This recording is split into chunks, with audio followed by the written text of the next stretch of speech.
Oi, alunos, tudo bem? Eu me chamo Alessandro Santana, eu sou professor de História aqui na Rede Municipal de São José dos Campos.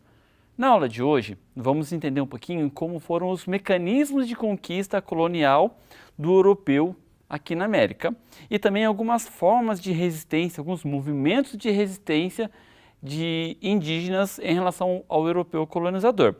Para começo de conversa, trago versos de um poeta chileno chamado Pablo Neruda, que diz assim: a espada, a cruz e a fome dizimaram a família nativa. Tá? Nesse curtíssimo verso de Pablo Neruda estão contidos os principais meios utilizados pelo europeu para que tivesse sido concretizada a colonização aqui de um continente. Uma reflexão importante para a aula de hoje é como foi possível tão poucos europeus nominarem tantos indígenas de impérios tão poderosos, tão centralizados, tão guerreiros. Quando você analisa, por exemplo, o Império Azteca, a força militar do Império Azteca, quando você analisa o Império Inca, o poder militar da Confederação de Cusco, liderada pelos Incas, como foi possível? Será que foi tão fácil assim?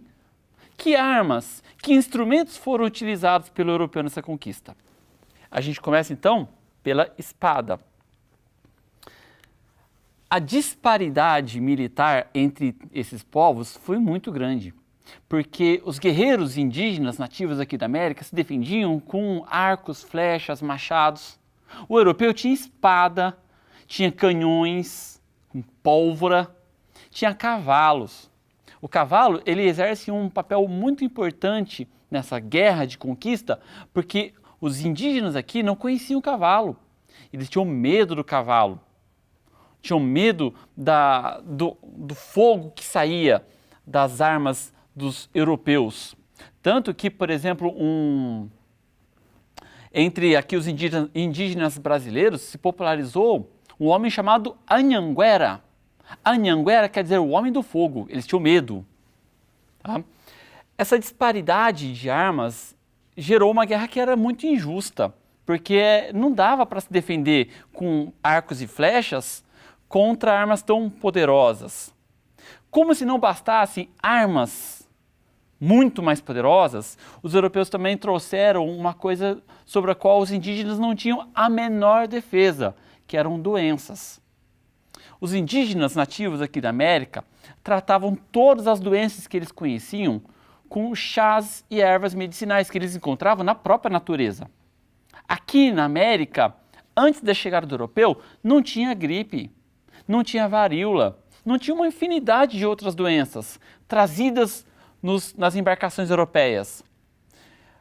Isso ocasionou um verdadeiro genocídio indígena, porque daí os espanhóis perceberam, os portugueses também, que como os nativos não tinham defesa para essas doenças, então, em muitos casos, o contágio foi até intencional. E foi assim, então, que o indígena americano sucumbiu à invasão europeia. Frei Bartolomeu de las Casas e Padre Anchieta. São duas figuras da Igreja Católica que são muito importantes. Frei Bartolomé de las Casas é uma das grandes figuras da colonização espanhola, da proteção aos índios na América Espanhola. Ele, por exemplo, questionou os abusos cometidos contra os indígenas nas minas de prata em Potosí, na Bolívia. Ele foi um grande denunciador de toda a exploração indígena que havia. José de Anchieta também. Existe até um mito de que José de Anchieta teria fundado São José dos Campos, mas isso não passa de mito. Não tem nenhuma comprovação histórica com relação a isso. Mas o José de Anchieta foi um personagem muito importante da colonização portuguesa aqui no Brasil também, como líder da catequese dos índios. A igreja ela teve um papel muito importante no desenvolvimento do continente americano. Porém, ela também participou desse processo de conquista. Ela, de certo modo, facilitou para o colonizador a conquista dos povos americanos. A área agricultável da América antes da colonização era muito maior até do que é hoje. Um exemplo disso são os terraços da cidadela de Machu Picchu, uma construção maravilhosa feita pelos Incas nos arredores de Cusco. Os terraços eles servem para uma dupla função. Primeiro, o de alicerce para a cidadela, que é construída em cima de uma região bastante instável, sujeita a terremotos, sujeita a uma grande quantidade de água de chuva.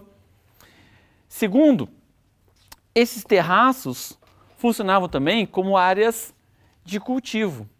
Então eles utilizavam essa região para dar sustentação para a cidade, ao mesmo tempo que plantavam.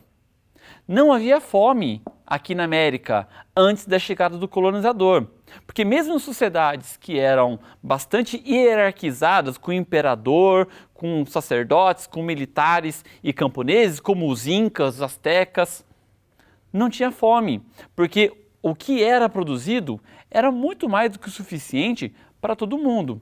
Havia sim, claro, alguns alimentos que eram exclusividade da nobreza. Tá? Por exemplo, algumas formas de milho aqui no Peru, o chocolate lá entre os astecas, que eram alimentos mais elitizados. Mas, em geral, não tinha fome.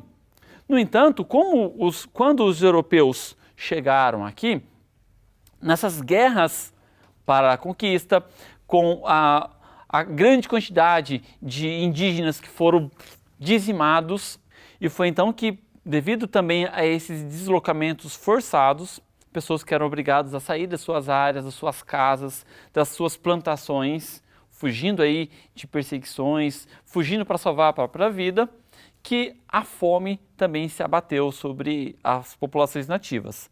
Importante ressaltar que até hoje, aqui no Brasil, mas especialmente também na América Espanhola, descendentes dos indígenas ainda vivem em situações bastante precárias, onde a fome e a miséria são presença constantes.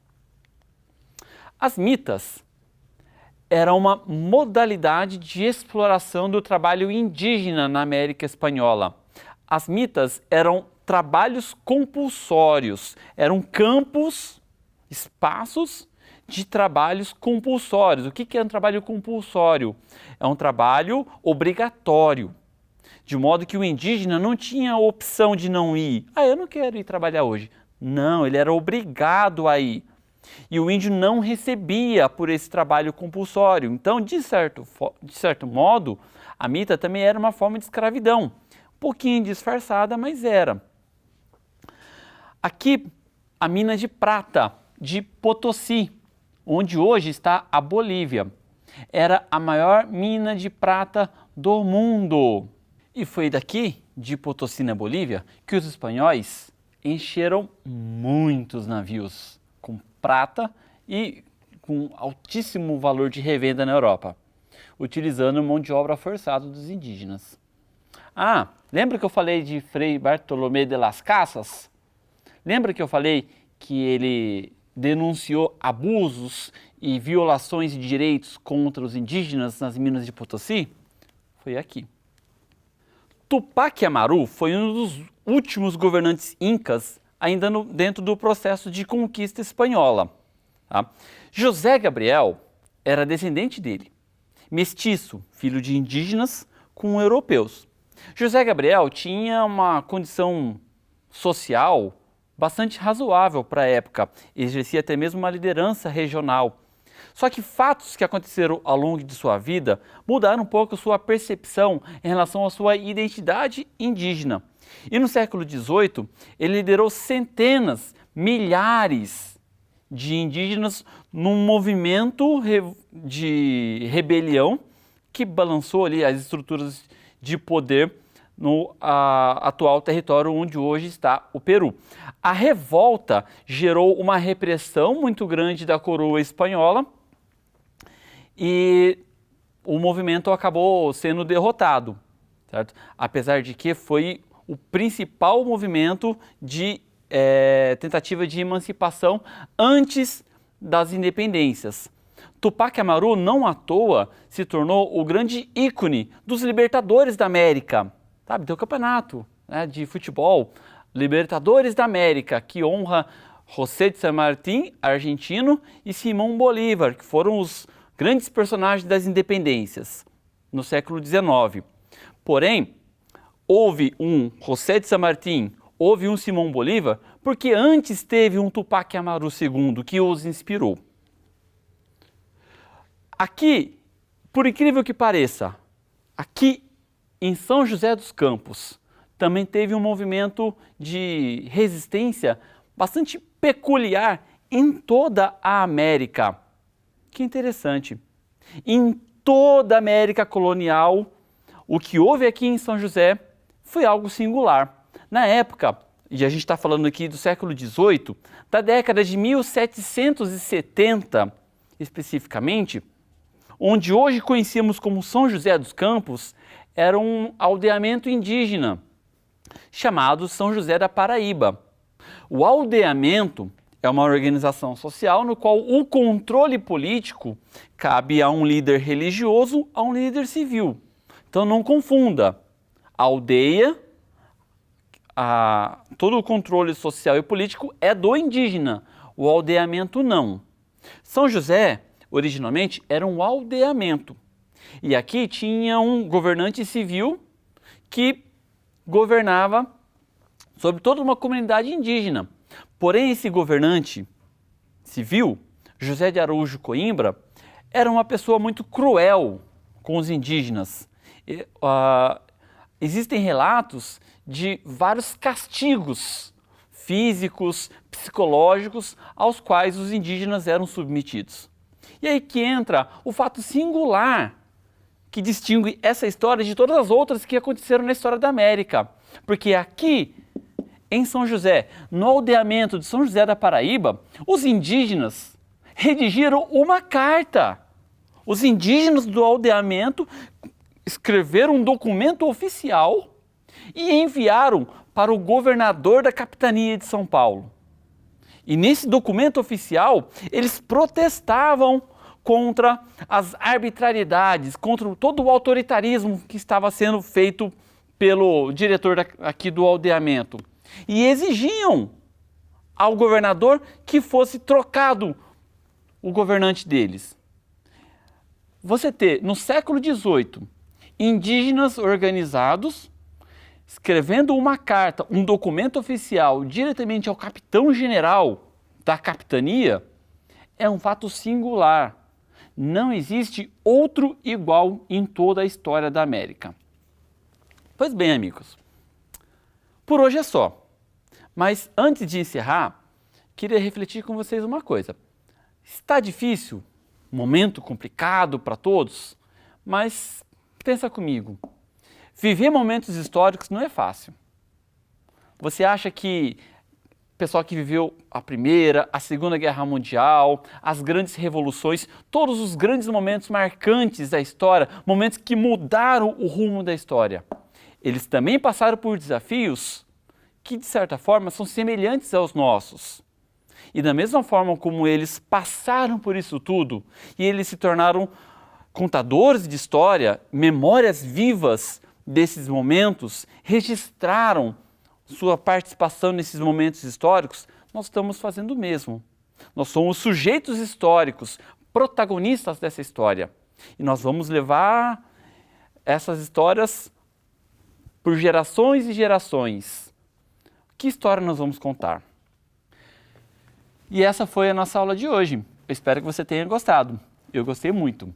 Espero que você fique bem e até a próxima. Tudo de muito bom para você. Grande abraço.